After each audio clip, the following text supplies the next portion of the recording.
जहाँ तक अरवा के वजूद का ताल्लुक है, मैं उस पर पूरा यकीन रखता हूँ। कामरान ने मुलाकाती का बयान सुनने के बाद कहा, लेकिन ज़ईफ़ अल्तिकात लोगों की तरह अरवा की मावराई क़ुव्वतों और नाक़ाबिल फ़हम शोहदाबाज़ियों को तस्लीम नहीं करता। उसके मुलाकाती का नाम रियाज हुसैन था।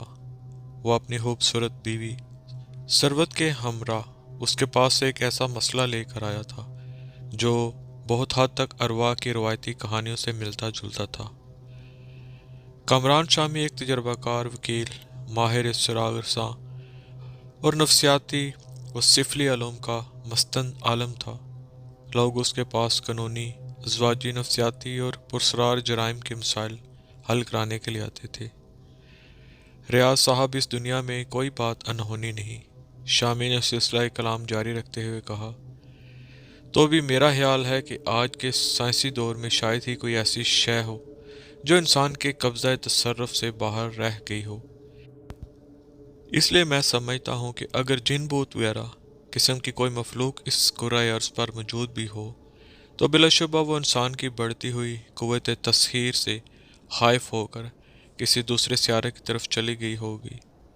यकीन कीजिए, इंसान से बढ़कर इस दुनिया में और कोई नहीं। आज से कुछ अरसा कबल मैं भी इन बातों को तस्लीम नहीं करता था। रियाज हसन ने कहा, लेकिन जनाब, हाल ही में मेरे साथ जो वाक़यात पेश आए हैं उनके सबब से मैं अपने नज़रियात पर नज़रसानी करने पर मजबूर हो गया। मेरी बीवी इन वाक़यात की चश्मदीद गवाह है। नज़रियाती बहस से कतई नज़र अमर वाक़या ये है कि सूरत हाल हमारी बर्दाश्त से बाहर हो गई है। अगर आप इजाज़त दें तो मैं इख्तिसार से इन वाक़यात को आपके सामने बयान कर दूं। ज़रूर ज़रूर, शामी ने कहा, आप बिला झिझक अपना मसला पेश कर सकते हैं। हम वादी कगान के एक छोटे से गांव हसकोट में रहते हैं। रियाज हसन ने कदरे तामल के बाद कहना शुरू किया, ये इलाका एबटाबाद से तकरीबन 60 मील शमाल में वाक़या है। आसापुर फ़ज़ा और सेहत अफ़ज़ा मकाम है। चारों तरफ से सरसब्ज़ व शदाब पहाड़ियों में गिरा हुआ है। आबादी में मुश्किल 1000 अफराद पर मुश्तमिल है। 2 साल कबल हमने एक पुरानी वज़ा का पुख्ता मकान खरीदा है जो ज़ेरी मंजिल के नाम से मशहूर है। ये मकान गांव से तकरीबन 100 गज़ बाहर सरसब्ज़ दरख्तों में गिरा हुआ है। इसमें 3 कमरे, एक बर्चीखाना और 2 तरफा बरामदा है। मकान चूँकि सस्ता मिल रहा था इसलिए हमने फ़ौरन खरीद लिया।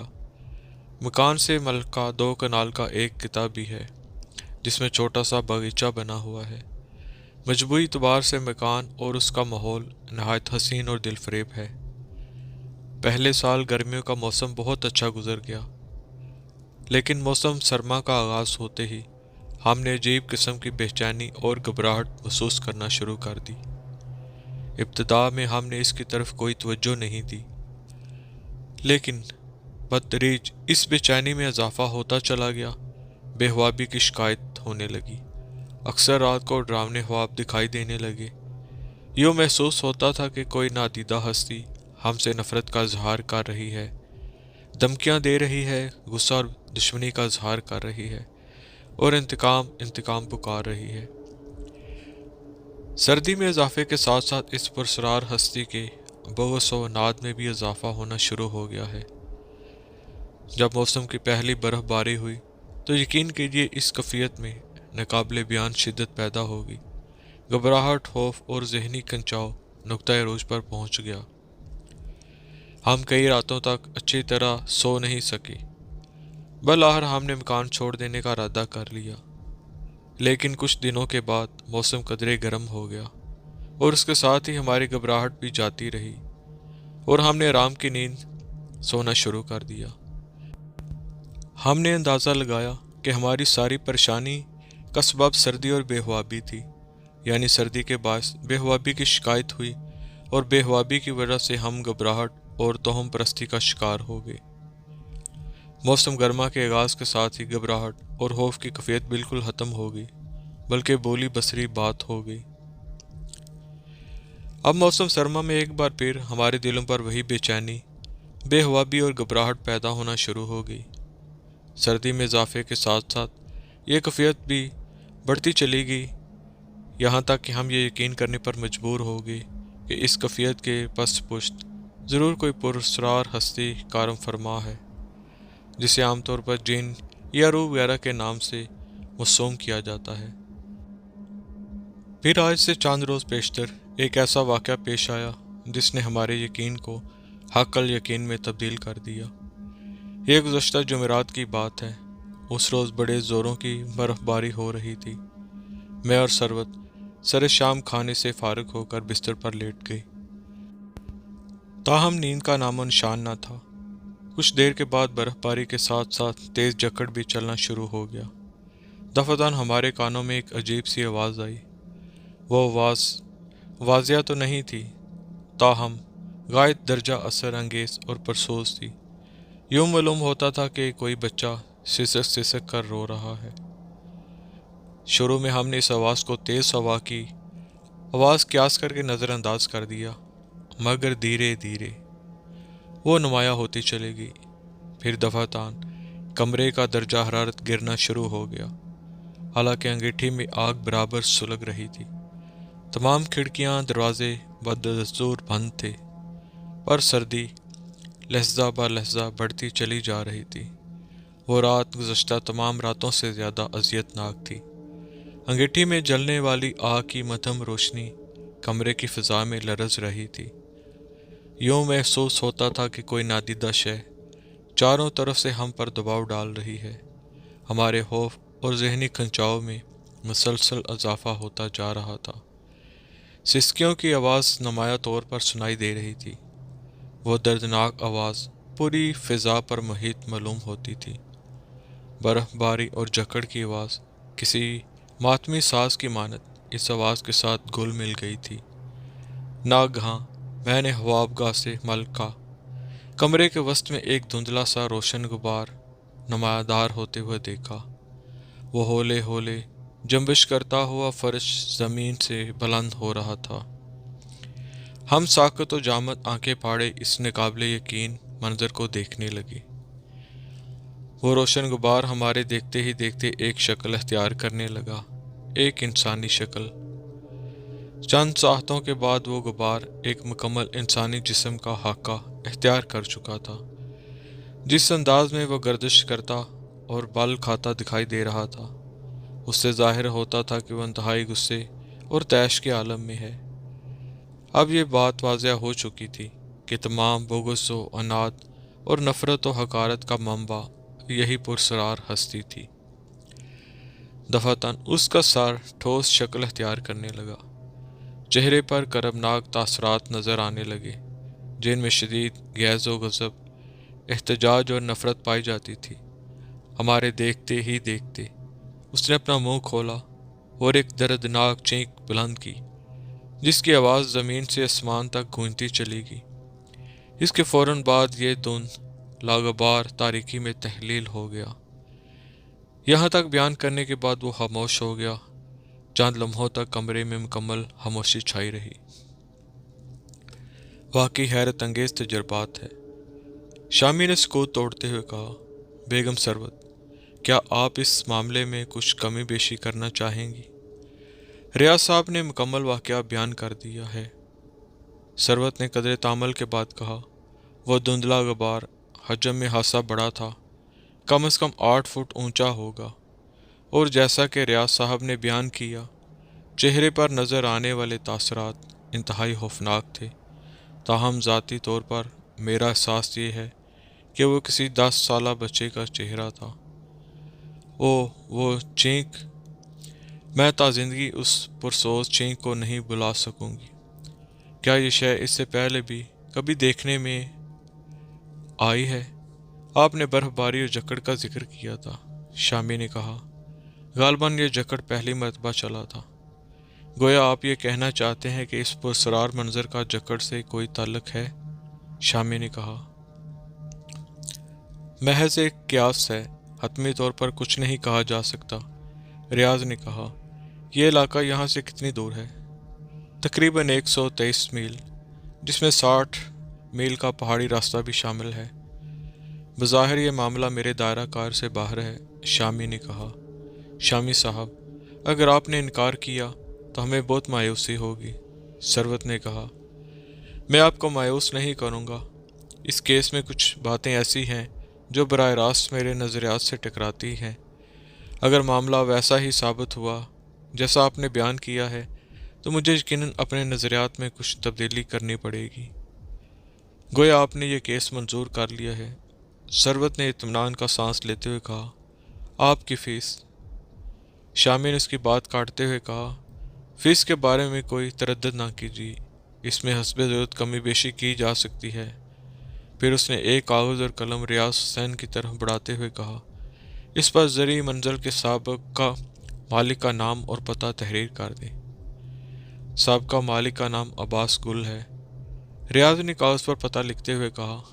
आजकल वो एबटाबाद में रहता है। मुमकिन है 2-3 रोज़ में हासकोट में आकर आपसे मुलाकात करूं। मैं आपको साथ ही लेकर जाना चाहता था, रियाज ने कहा। मैं पहले अब्बास गुल से मिल लूँगा, फिर हासकोट आऊँगा। एबटाबाद की गलियाँ और बाज़ार निस्बतन सुनसान पड़े थे। करीब ज्वार की पहाड़ियाँ बर्फ़ से ढकी हुई थीं। शमाल की तरफ से ठठरा देने वाली हवाएं चल रही थीं। अब्बास गुल का मकान शहर के गुंजान इलाके में वाक़या था। कमरान शामी ने अपनी गाड़ी गली के कोने में खड़ी कर दी और एक एक मकान देखता हुआ आगे बढ़ने लगा। वो थोड़ी देर पहले दारुल हुकूमत से फोक्स वैगन के ज़रिए वहाँ पहुँचा था।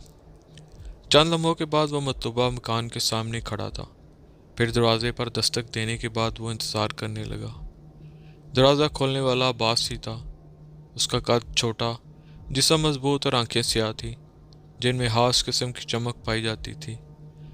दाहिने हाथ की बड़ी उंगली खुदकार तरीके पर घनी मूंछों का जाविया दुरुस्त करने में मसरूफ़ थी।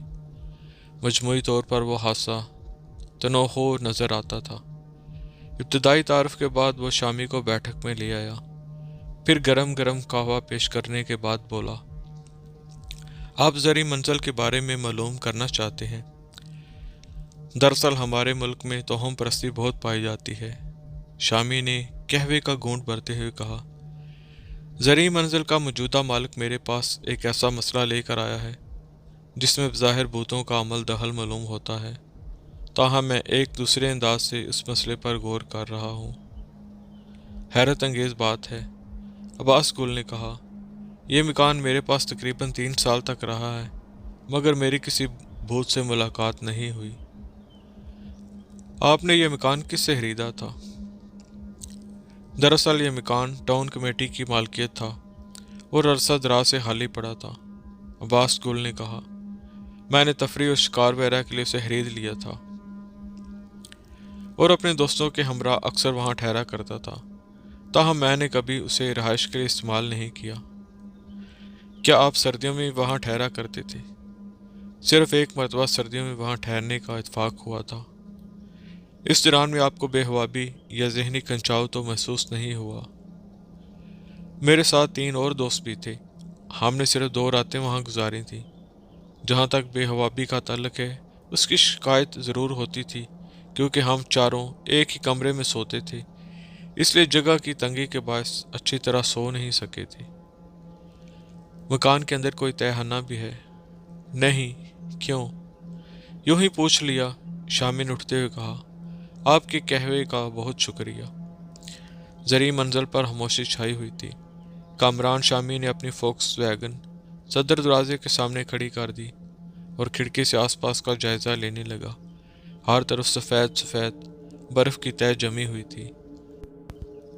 उस वक्त उसके साथ उसका देरीना दोस्त जोसेफ ब्रेन भी था।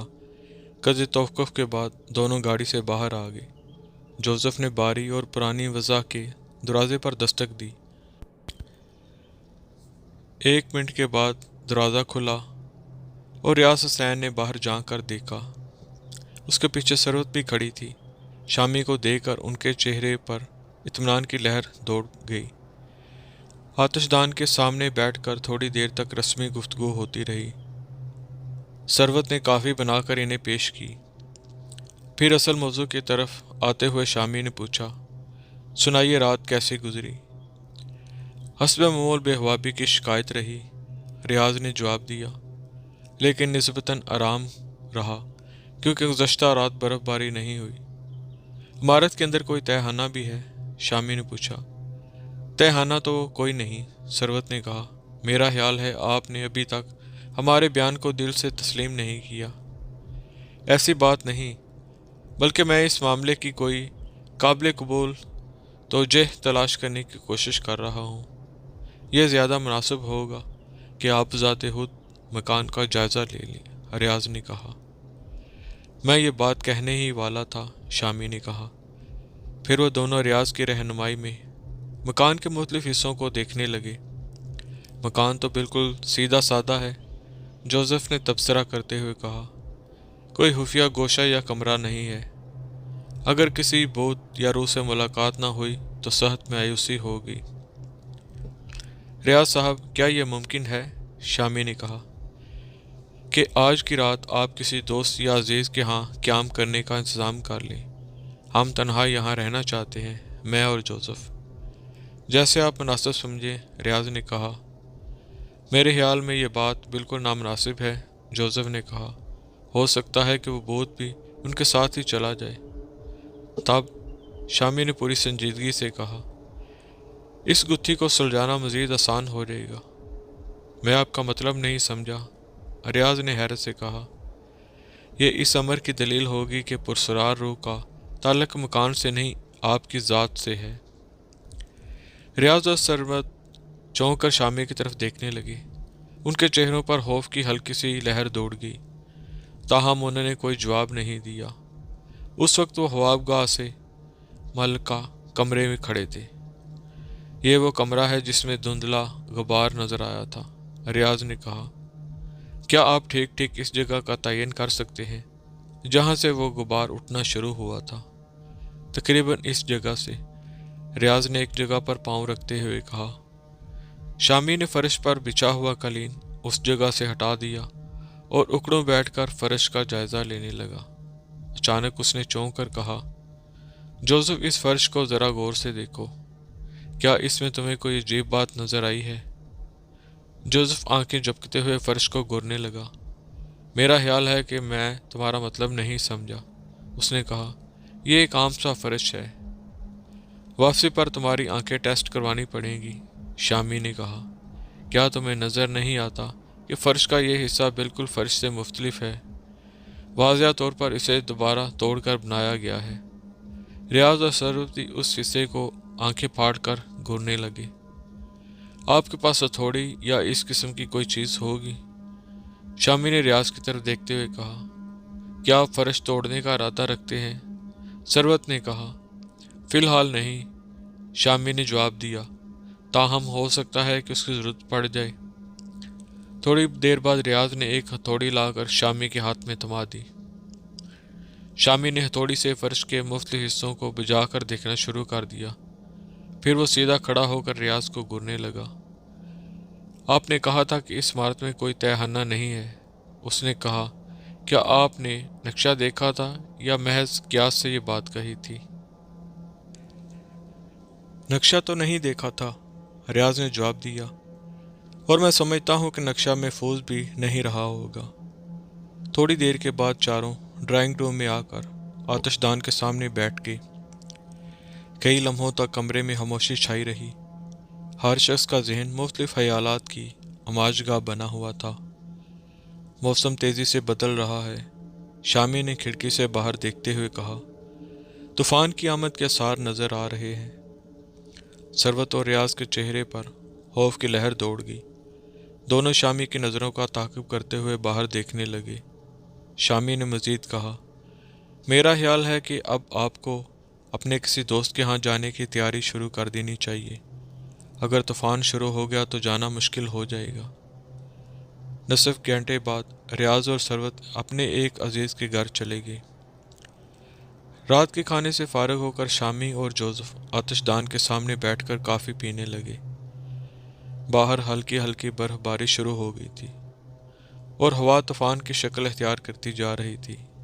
एक तवील खामोशी के बाद जोसेफ ने कहा, دوست، سلسلہ شروع ہو چکا ہے۔ مجھے اپنا دل بیٹھتا ہوا محسوس ہو رہا ہے۔ کچھ گھٹن سی محسوس ہو رہی ہے، شاید کمرے میں آکسیجن کی کمی واقع ہو گئی ہے، شامی نے اٹھتے ہوئے کہا۔ اس کی آواز میں خفیف سی گھبراہٹ شامل تھی۔ ممکن ہے کھڑکی کھولنے سے کچھ فرق پڑ جائے۔ پھر وہ کھڑکی کے قریب جا کر چند لمحوں تک باہر گرتی ہوئی برف کو دیکھتا رہا۔ قدرے توقف کے بعد اس نے کھڑکی کھول دی۔ اس کے ساتھ ہی یخ بستہ اور تیز ہوا سیٹیاں بجاتی ہوئی اندر داخل ہونا شروع ہو گئی۔ ایک لمحے بعد اس نے دوبارہ کھڑکی بند کر دی۔ شاید میرا خیال غلط ہے، اس نے اعتراف کرتے ہوئے کہا۔ اس گھٹن کا سبب کچھ اور ہے۔ ماں، ایک مدھم آواز جو کسی سوز آواز سے ملتی جلتی تھی ہوا کے دوش پر آتی ہوئی محسوس ہوئی۔ شامی، جوزف نے تیزی سے کہا۔ یہ آواز کیسی تھی؟ ٹھہرو ٹھہرو، شامی نے آواز کی طرف کان لگاتے ہوئے کہا۔ ایک ثانیے کے بعد دوبارہ آواز سنائی دی۔ جوزف کے ماتھے پر پسینے کے قطرے چمکنے لگے۔ اس نے اپنا آٹومیٹک پستول نکال لیا اور اچھل کر کھڑا ہو گیا۔ میرے دوست، یہ کوئی سازش ہے، سازش، اس نے چینک کر کہا۔ پستول واپس رکھ دو، شامی نے قدرے سختی کے ساتھ کہا۔ سازش کرنے والے آہیں نہیں بھرا کرتے۔ جوزف نے پستول واپس رکھ لی اور نڈال ہو کر کرسی پر بیٹھ گیا۔ باہر شدید برف باری ہو رہی تھی اور تیز ہواؤں نے جھکڑ کی شکل اختیار کر لی تھی۔ شامی، اس خاموشی سے مجھے وحشت ہو رہی ہے، جوزف نے کہا۔ خدا کے لیے کچھ بات کرو ورنہ میں پاگل ہو جاؤں گا۔ جوزف، ذرا سوچو کہ اگر اس وقت ہم اس ذہنی کھنچاؤ کا تجزیہ نہ کیا تو کبھی حقیقت نہیں جان سکیں گے۔ اس لیے اپنے حواس کو کنٹرول میں رکھو اور اس کیفیت کو کوئی قابل فہم توجہ معلوم کرنے کی کوشش کرو۔ سسکی کی آواز دوبارہ سنائی دی۔ اب وہ آواز زیادہ واضح تھی۔ کچھ وقفے کے بعد وہ آواز مسلسل سنائی دینے لگی۔ یوں محسوس ہوتا تھا کہ پوری کائنات سسکیاں لے رہی ہے۔ اچانک شامی نے جوزف کا بازو پکڑ لیا۔ جوزف، ادھر دیکھو، اس نے کمرے کی طرف اشارہ کرتے ہوئے کہا۔ وہاں پر زرد رنگ کا دھندلا سا غبار کمرے کی تاریکی میں چمکتا نظر آ رہا تھا۔ وہ فرش سے موم بتی کے مدھم شعلے کی مانند لرزتا ہوا ہولے ہولے بلند ہو رہا تھا۔ اوپر اٹھنے کے ساتھ ساتھ اس کے حجم میں اضافہ ہوتا جا رہا تھا۔ وہ محسوس انداز میں جنبش کرتا ہوا اور بال کھاتا ہوا نظر آ رہا تھا۔ کم و بیش 8 فٹ تک بلند ہونے کے بعد اس کا بڑھنا اور پھیلنا رک گیا۔ اب وہ ایک انسانی جسم کا خاکہ اختیار کر چکا تھا۔ شامی اور جوزف زمان و مکان کی حدود و قیود سے بے خبر کسی سحر زدہ انسان کی مانند اسے گور رہے تھے۔ اس مفوق الفطرت وجود کے بل کھاتے ہوئے جسم سے نفرت اور حقارت اور انتقام اور انات کی چنگاڑیاں نکل کر دونوں کے دل اور وجود پر حاوی ہوتی جا رہی تھی۔ اس کے چہرے پر کسی جیتے جاگتے انسان کے نقوش نمودار ہونا شروع ہو گئے۔ اس کے چہرے پر انتہائی کرب و اذیت کے تاثرات پائے جاتے تھے۔ پھر اس نے اپنا منہ آسمان کی جانب بلند کر کے ایک دردناک چینک بلند کی۔ اس کی آواز ساری فضا میں گونجتی سنائی دی۔ پھر وہ غبار تیزی کے ساتھ تاریکی میں تحلیل ہو کر نظروں سے اوجھل ہو گیا۔ شامی اور جوزف نے خوفزدہ نظروں سے ایک دوسرے کی طرف دیکھا اور کچھ نڈال سے ہو کر اپنی کرسی پر بیٹھ گئے۔ دونوں ہی اس پرسرار غبار کے بارے میں سوچ رہے تھے۔ ممر ٹون کلرک نے چشمہ درست کرتے ہوئے شامی اور جوزف کی طرف دیکھا۔ پھر اس نے شامی کے سوال کا جواب دیتے ہوئے کہا، جناب، اس مکان کی تفصیل بتانا بہت مشکل ہے۔ ہمارے ریکارڈ کے مطابق تقریباً 23 سال قبل اس کے اندر ایک پرائمری سکول ہوا کرتا تھا۔ بعد میں سکول بند کر دیا گیا اور مکان طویل مدت تک غیر مستعمل پڑا رہا۔ پھر کچھ عرصہ بعد اسے فروخت کر دیا گیا۔ اسے فروخت کیوں کیا گیا تھا؟ شامی نے پوچھا۔ بیکار پڑا تھا، فروخت کر دیا۔ کیا مکان کے اندر کوئی تہہ خانہ بھی ہے؟ میرے خیال میں نہیں ہے، ٹاؤن کلرک نے جواب دیا۔ लेकिन ये आप सब क्यों पूछ रहे हैं? हम दारकूमत से एक मामले की तहकीकात के लिए यहाँ आए हैं, जोसेफ ने कहा। दारकूमत का नाम सुनकर टाउन क्लर्क कुछ संभल गया, बल्कि उसके चेहरे पर घबराहट नजर आने लगी। दारकूमत और तहकीकात दो ऐसे अल्फाज हैं जो किसी भी मुलाजिम को नर्वस कर देने के लिए काफ़ी होते हैं। आप हज़रात तशरीफ़ रखिए, उसने अपनी कुर्सी से उठते हुए कहा। मैं आपको इस मकान की फ़ाइल दिखाता हूँ, इसमें आपको हर सवाल का जवाब मिल जाएगा। थोड़ी देर के बाद वो एक साल होरा और गिरदलोदा फाइल झाड़ता हुआ ले आया। शामिर और जोसेफ इत्मीनान से बैठकर फाइल देखने लगी। मकान की तमीर तकरीबन 60 साल कबल हुई थी। नक्शे के अंदर तहखाना भी दिखाया गया था, जिसे बाद में बंद कर देने का जिक्र था। इस नक्शे के मुताबिक मकान में तहखाना भी बनाया गया था। शामी ने टाउन क्लर्क की तरफ देखते हुए कहा, लेकिन आगे चलकर लिखा है कि इस तहखाने को बस तो मेरी हामी के बायस बंद कर दिया गया था। क्या आप बता सकते हैं कि तहखाना बंद करने से क्या मुराद है? तहखाने को मिट्टी से पुर कर दिया गया था या सिर्फ दाखिली रास्ता बंद कर दिया गया था, यह बताना मुश्किल है। हंसी छानबीन करनी पड़ेगी। क्या आप किसी ऐसे शख्स के बारे में बता सकते हैं जो इस ज़माने में इमारत या स्कूल से वाबस्ता रहा हो? एक साहब हैं, टाउन क्लर्क ने जहन पर जोर डालते हुए कहा। शायद वो कुछ मदद कर सके। उनका नाम सुलेमान है और वो किसी ज़माने में स्कूल के उस्ताद थे। उनका पता क्या है? इत्तेफाक से वो करीब ही रहते हैं, टाउन क्लर्क ने कहा। यहाँ से दाएं हाथ की तीसरी गली में चौथा मकान उनका है। गली के कोने पर परचून की दुकान है, वहाँ से मालूम कर लीजिए। सुलेमान की उम्र 70 के लगभग थी, जिस्म दरमियाना और सेहत खासी कमज़ोर थी। शामी और जोसेफ को देखकर उसने रस्मी अदाब का तकल्लुफ़ किए बगैर बोला, आपको मुझसे क्या काम है? आप किसी ज़माने में टाउन कमेटी के प्राइमरी स्कूल में पढ़ाते रहे हैं, शामी ने बराह रास्त मतलब की बात करते हुए कहा। आपको याद होगा कि प्राइमरी स्कूल इस ज़माने में ज़री मंजिल में हुआ करता था। मैं इस इमारत के बारे में कुछ बातें आपसे करना चाहता हूँ। मैं आपका मतलब समझा नहीं, उसने नागवारी से कहा। आप कहाँ से आए हैं और किस ज़मन में ये मालूमात हासिल करना चाहते हैं? हम दारुल-हुकूमत से आए हैं, जोसेफ ने गला साफ करते हुए कहा। हम एक प्राइवेट। सलमान उसकी बात काटते हुए कहा, क्या आप पुलिस से ताल्लुक़ रखते हैं? नहीं, जोसेफ ने कहा। मोहतरम, आपने सवाल क्यों किया? मेरा ख्याल है कि मैं आपकी कोई मदद नहीं कर सकता, सुलेमान ने जवाब दिया। आपके यहाँ आने का मकसद क्या है? मैंने अर्ज़ किया ना कि हम ज़री मंजिल के बारे में कुछ बातें मालूम करना चाहते हैं। इस इमारत में कुछ अरसा पहले प्राइमरी स्कूल था और आप वहाँ मदरस रह चुके हैं। सुलेमान के चेहरे पर उलझन और घबराहट के आसार नजर आने लगा।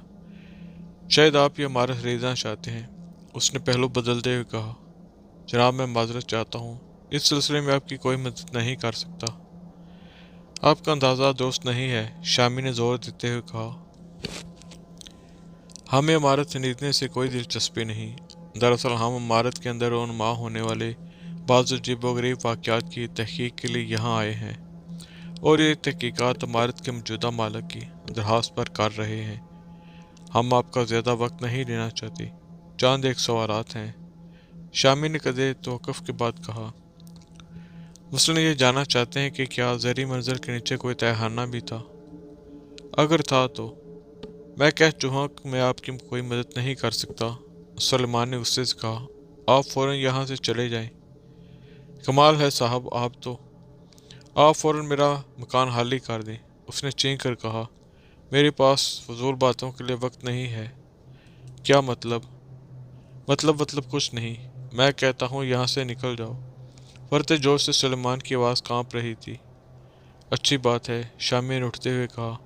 अगर आपको हमारा आना इतना ही बुरा लगा तो हम चले जाते हैं, नाराज़ ना हो। ये कहकर दोनों दरवाजे की तरफ जाने लगे। सलमान ऐसे शख्स की तरह सर झटक रहा था जो किसी अंदरूनी कर्म में मुबतला हो। ठहरिए, उसने हाथ हटाकर कहा। दोनों रुक कर उसकी तरफ देखने लगी। बैठ जाएं, उसने धीमी आवाज में कहा। मुझे अपने रवैये पर अफसोस है। उम्मीद है आप मुझे माफ़ कर देंगी। चंद लम्हे तक वो फिजा में घूरता रहा। उसका चेहरा दफतन किसी करीब अलमर्ग शख्स की मानंद हो गया। उसने मदम आवाज में कहना शुरू किया, मैं बूढ़ा हो चुका हूँ, ना मालूम कौन सा दिन मेरी ज़िंदगी का आखिरी दिन साबित हो, इसलिए मैं अब ये बोझ और अजियत ज़मीर के मलामत मज़ीद बर्दाश्त नहीं कर सकता। किसी अचानक ख्याल के तहत उसका जिस्म बुरी तरह लरज़ गया। शामी और जोसेफ खामोशी से उस तरफ देखने लगी। तकरीबन 25 साल पहले की बात है, उसने अपने बयान जारी रखते हुए कहा। जैसा कि आपने कहा कि मैं ज़री मंजिल में वाक़या प्राइमरी स्कूल में पढ़ाया करता था। मेरे शागिर्दों में एक लड़का इंतहाई शरीर और ज़िद्दी था। उसका नाम सैफ़ी था। गो वो ज़हीन और होशियार था, पर उसकी सारी जहानत नातनी शरारतों में सरफ होती थी। वो कभी शरारतों से नहीं थकता था। छोटे से स्कूल में उसकी वजह से हंगामा मचा रहता था। बच्चे उसे तफरी का ज़रिया समझते थे और हर वक्त उसे शरारतों पर रखसाते थे। माफ़ कीजिए, शामी ने कता कलामी करते हुए कहा, क्या इस लड़की का हमारे से कोई ताल्लुक है? आप सुनते जाएं, अभी मालूम हो रहेगा। सुलेमान ने बात जारी रखते हुए कहा। मैंने सैफ़ी को शरारतों से बाज रखने के लिए नरमी और मोहब्बत के तमाम तरीके आज़मा डाले, लेकिन उस पर कोई असर नहीं हुआ। वो मेरी क़ुव्वत बर्दाश्त के लिए एक आजमाइश बन गया। तो तंग आकर मैंने उसे जिस्मानी सज़ाएं देना शुरू कर दी। बच्चों के सामने शर्मिंदा किया, बाज़ औक़ात छड़ी से उसे बुरी तरह मारा पीटा। उसके बदन पर निशान पड़ जाते। उसके वालिदैन गरीब आदमी थे। उन्होंने हर तरह के तरीके आज़मा डाले, लेकिन सैफ़ी पर उन तमाम सज़ाओं का कोई असर नहीं हुआ। सज़ा से वो और ज़्यादा ढीठ और खुदसर हो गया। फिर मैंने चश्म पोशी और दरगुजर के ज़रिए उसकी इस्लाह की, पर यह भी बेअसर साबित हुई। कदर तवक्कुफ़ के बाद उसने कहा।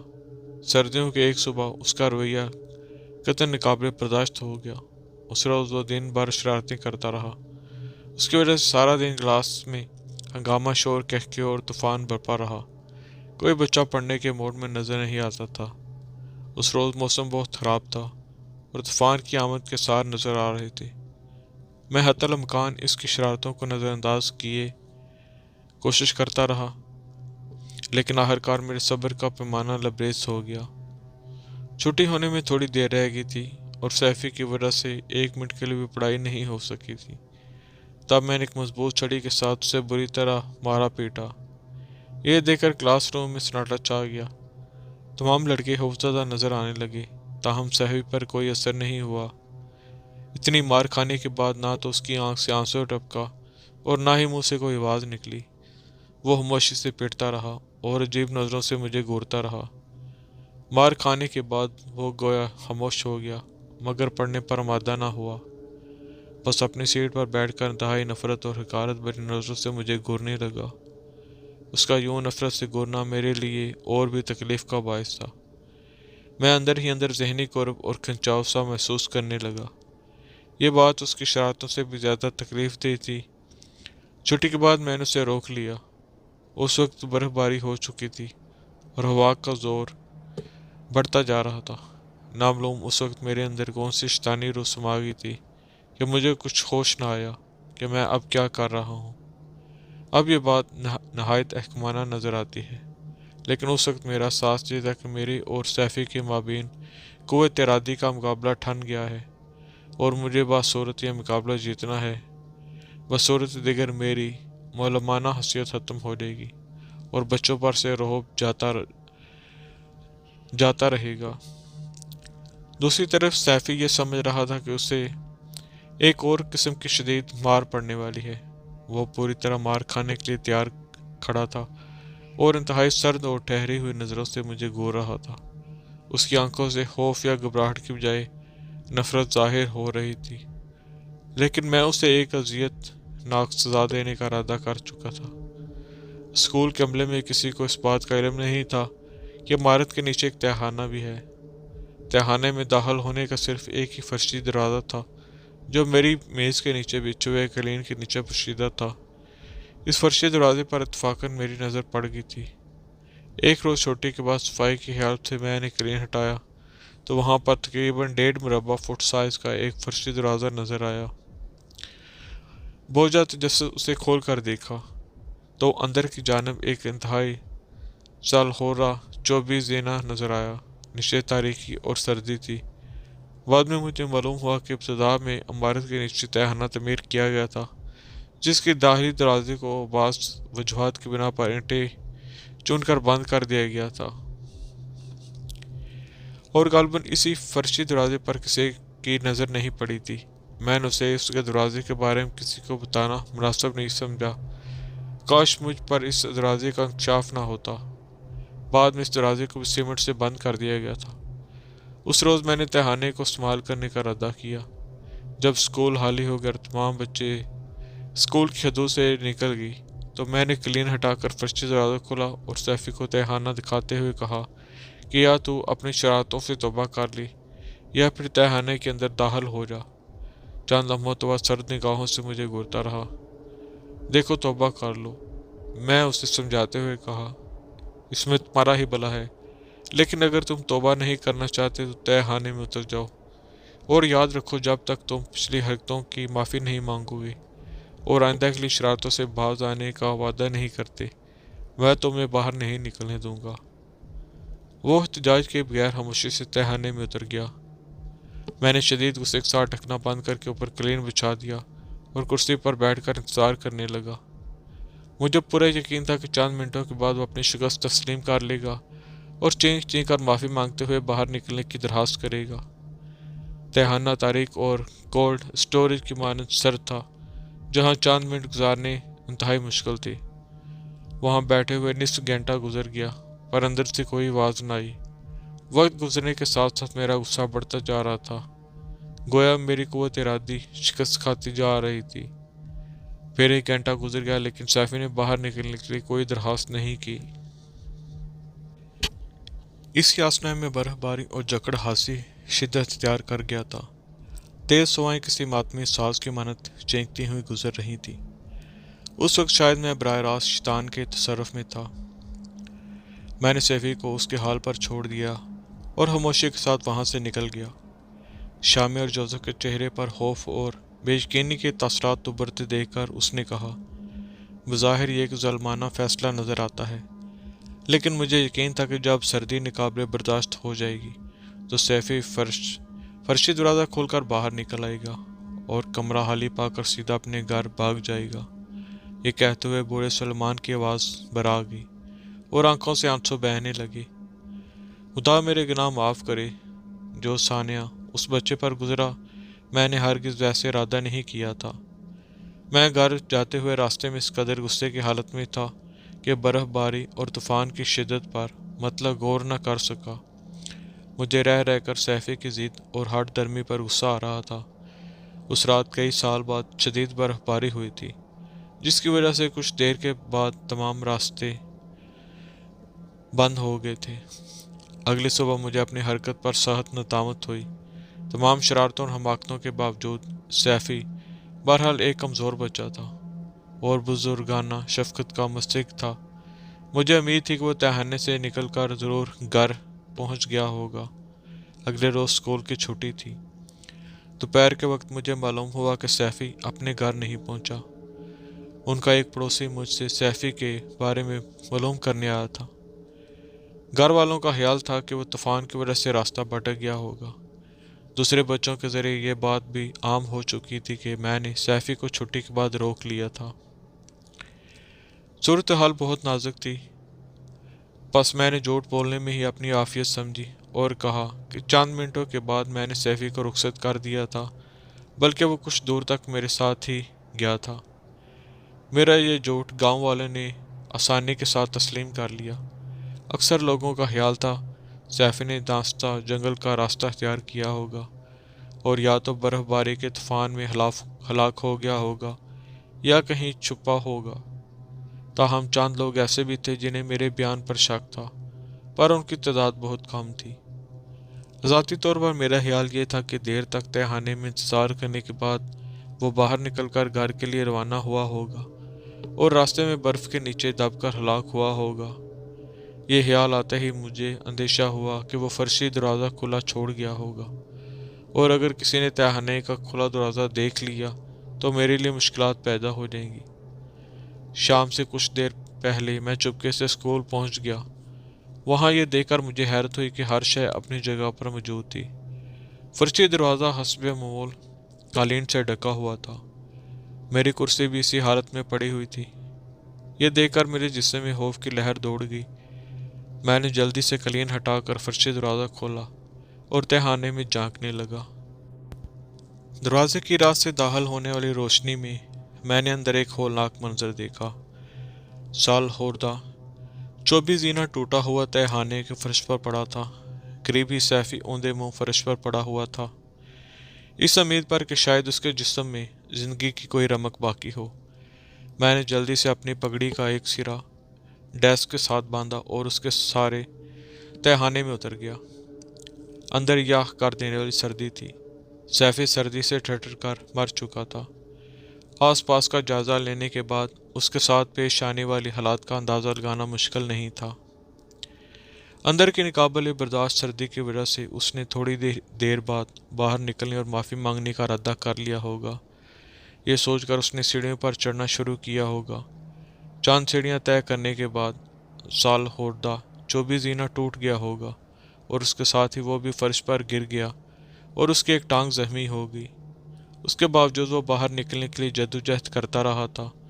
اس کے ہاتھوں کی انگلیاں زخمی تھیں اور ناخن مٹی سے بھرے ہوئے تھے۔ زینہ ٹوٹنے کے بعد اس نے زور زور سے مجھے آوازیں دی ہوں گی، لیکن شاید برف باری اور پرشور ہواؤں کے باعث میں اس کی آواز نہیں سن سکا تھا۔ پر وہ انتہائی مایوسانہ انداز میں دیواروں کو کھرچتا ہوا باہر نکلنے کا راستہ تلاش کرتا رہا تھا۔ اس کا انداز دیواروں پر پائے جانے والے ناخنوں کے نشانات اور اس کی زخمی انگلیوں سے ہوتا تھا۔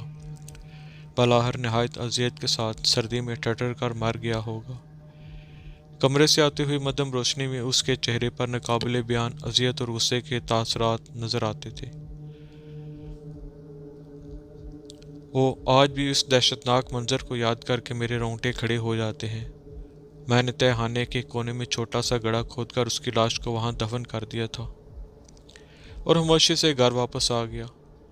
پھر بعد میں تہخانے کا منہ ہمیشہ ہمیشہ کے لیے بند کر دیا۔